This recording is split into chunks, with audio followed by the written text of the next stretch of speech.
ময়মনসিংহের ফুলপুরের নিখোঁজের ৩ দিন পর টয়লেটের সেপটিক ট্যাঙ্ক থেকে উদ্ধার হল নবম শ্রেণীর স্কুল ছাত্র আবু রায়হান নেহালের মরদেহ। সোমবার রাত ১০টার দিকে ফুলপুর উপজেলার ভাইটকান্দি গ্রামের একটি বাড়ির পেছনের সেপটিক ট্যাঙ্ক থেকে উদ্ধার করা হয় নেহালের মরদেহ।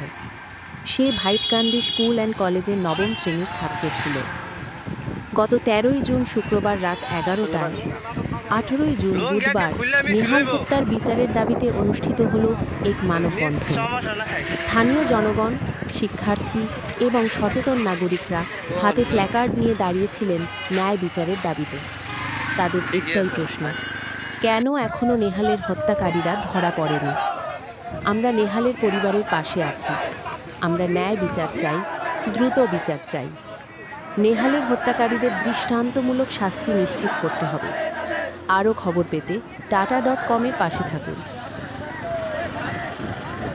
ভিডিও পেতে লাইক দিন, সাবস্ক্রাইব করুন, বেল বাটন বাজিয়ে tata.com-এর পাশে থাকুন।